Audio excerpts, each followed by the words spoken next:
Vote का प्रतिशत घटता है या फिर वैसा ही रहता है या फिर बढ़ता है, लेकिन जिस तरह का उत्साह, जिस तरह से दिखनी चाहिए थी तस्वीर, वो पोलिंग स्टेशंस पर नहीं देखी जा रही है। तो हो सकता है कि वोटिंग परसेंटेज में कुछ कमी देखने को मिले। जी बिल्कुल, उत्साह भी कम है, लेकिन एक बात तो साफ है, अभी तक जितने भी लोगों से आपने बात की, विकास एक सबसे बड़ा मुद्दा वहां पर है। अखिलेश यादव को 2019 में वहां की जनता ने एक बड़ी जीत दी थी, लेकिन विधानसभा चुनाव जीतने के बाद अखिलेश यादव ये सीट छोड़कर चले जाते हैं, तो ये सारी बातें भी जनता के मन में चल रही होंगी। अनिल भी लगातार हमारे साथ रामपुर से जुड़े हुए हैं।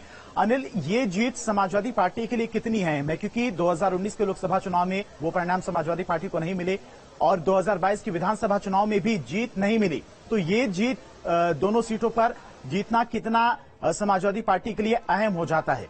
और ये भी दोनों गढ़ हैं, चाहे आजमगढ़ की बात करें या फिर रामपुर की, समाजवादी पार्टी के दोनों गढ़ हैं, यहां पर जीतना कितना अहम समाजवादी पार्टी के लिए? क्योंकि ये यहां से अगर चुनाव वो हारते हैं तो साफ संदेश जनता के बीच में जाएगा कि उनकी पकड़ धीरे धीरे कमजोर होती जा रही है। देखिए, ये चुनाव सरकार बदलने के लिए नहीं हो रहे हैं, ये उपचुनाव है, तो बहुत सरकारों पर इसका कोई इम्पैक्ट नहीं पड़ने जा रहा है। हालांकि 2024 में जो लोकसभा चुनाव होने हैं उससे पहले मनोबल पर जरूर असर डालेंगे। ये दोनों सीटें, चाहे आजमगढ़ हो चाहे रामपुर हो, दोनों समाजवादी पार्टी के पास रही, उनके जो सीनियर लीडर रहे उनके विधायक चुने जाने के बाद खाली हुई हैं। तो निश्चित ही ये समाजवादी पार्टी का गढ़ है और माना जा रहा था, तमाम ओपिनियन पोल में ये माना जाता है कि समाजवादी पार्टी इनको रिटेन करेगी। लेकिन जिस तरह से अखिलेश यादव ने प्रचार से दूरी बनाई, योगी आदित्यनाथ ने दोनों जगह सभाएं की हैं और उन्होंने अपनी ताकत झोंकी। बाकी संगठन के स्तर पर बीजेपी के तमाम नेता यहां पहुंचे हैं और उन्होंने भी पूरा जोर लगाया है इन दोनों समाजवादी पार्टी के जो किले हैं उन्हें गिराने के लिए।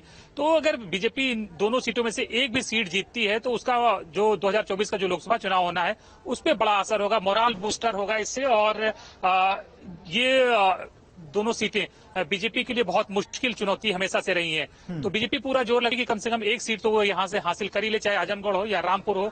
अब कितना वो जो जोर लगाया है, कितना उसका फल मिलता है, ये तो वोटों की जब गिनती होगी वो तब पता चलेगा। लेकिन बीजेपी जरूर कई सालों से प्रयास कर रही है कि आजमगढ़ या रामपुर, बाकी उन्होंने पूरे यूपी में हर बार जीत हासिल करी है और 70+ तक वो पहुंचे लोकसभा के चुनाव में। तो निश्चित ही अगर दोनों में से कोई एक भी सीट जीतती है बीजेपी, तो लोकसभा के जो चुनाव होने 2024 में, उससे पहले मनोबल के लिए बहुत बड़ा असर होगा और समाजवादी पार्टी को इससे झटका लगेगा। क्योंकि उनके जो ये बड़े गढ़ माने जाते हैं उनमें से अगर एक भी गढ़ गिरता है तो नो डाउट समाजवादी पार्टी के लिए एक मुश्किल होगी 2024 में। और लेकिन समाजवादी पार्टी को अभी लगता है कि वो बहुत मुश्किल में यहाँ नहीं है। दोनों सीटों पर आजमगढ़ में वो विधानसभा चुनाव में 10 के 10 जीते थे, रामपुर में भी विधानसभा में उनका प्रदर्शन अच्छा रहा था। तो समाजवादी पार्टी को लग रहा है कि ये दोनों सीटें वो रिटेन कर पाएंगे। लेकिन अब मतदाता के मन में क्या है, वो किस पैटर्न पर किस तरह से वोट करता है, ये सब कुछ निर्भर करेगा कि ये दोनों सीटें किसके खाते में जाएंगी। और दिनेश लाल यादव जिस तरह से आजमगढ़ में उन्होंने लगातार रोड शो किए हैं, तमाम भोजपुरी सिनेमा के स्टार्स लेके आए थे, रामपुर में मुख्यमंत्री की सभाएं हुई हैं, संगठन के तमाम लोग यहाँ प्रदेश अध्यक्ष पहुंचे, तमाम मंत्री पहुंचे हैं। तो निश्चित ही मुकाबला रोचक और रोमांचक है। और अब ये डिपेंड करता है कि जनता के मन में क्या है, वो परंपरागत रूप से जिस तरह से वोट करती आ रही है उसी तरह से करती है या इस बार कुछ चेंज लाती है, ये देखना दिलचस्प होगा। मतदान केंद्र पर आप मौजूद हैं, मतदान केंद्र की क्या कुछ तस्वीरें हैं? लोग जो पहुंच रहे हैं उनके मन में क्या कुछ चल रहा है, उनसे भी अगर बात करने की कोशिश करिए, अगर वो लोग पहुंच रहे हैं तो। देखिए, मतदान शुरू हो गया लेकिन बहुत यहाँ पर अभी भीड़ जैसा कुछ नहीं है, बहुत उत्साह नहीं दिख रहा है। हो सकता है कि अभी लोग निकले, लेकिन अर्ली मॉर्निंग ज्यादा भीड़ होती है, जब गर्मी पड़ रही हो तो लोग जल्दी निकल कर आते हैं। लेकिन अभी जब धूप हो जाएगी तो धूप में ये उम्मीद करना कि लोग निकलेंगे, ये थोड़ा सा मुश्किल होगा।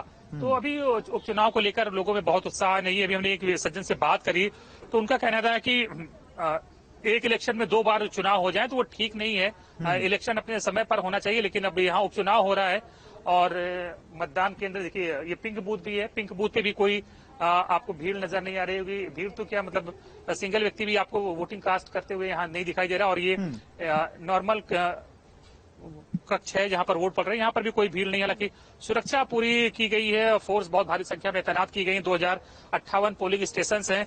लेकिन मतदान को लेकर ये कहा जाए कि बहुत उत्साह है, तो फिलहाल ऐसा कुछ नहीं है। ठीक है, यानी कि लोग अभी घरों से निकलना शुरू नहीं किया है मतदान करने के लिए।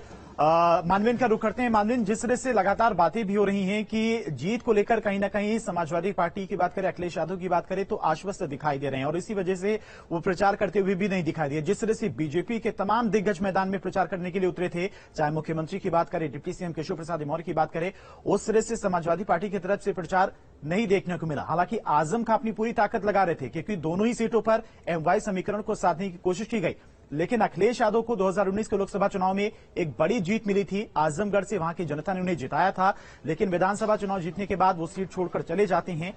तो ऐसे में क्या कुछ समीकरण वहां के?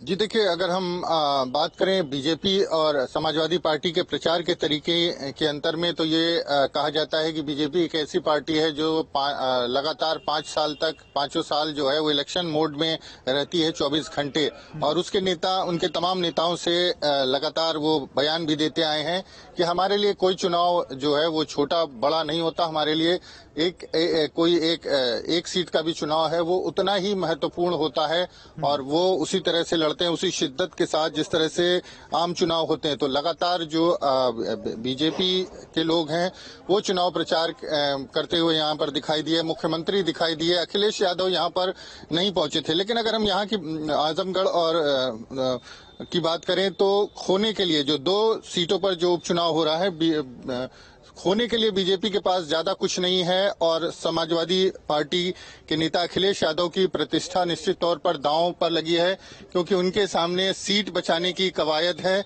और वो चाहते हैं कि आप ये बताएं, वोट डाल लिया आपने? जी। क्या मुद्दे हैं, क्या सोच करके वोट डालने आए?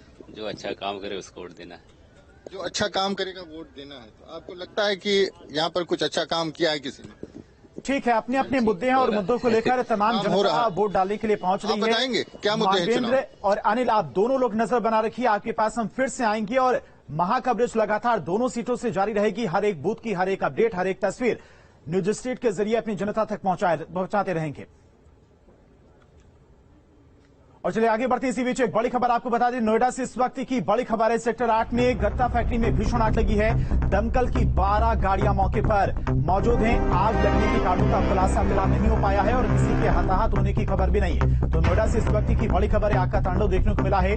गत्ता फैक्ट्री में भीषण आग लगी है। नोएडा के सेक्टर 8 में स्थित गत्ता फैक्ट्री में भीषण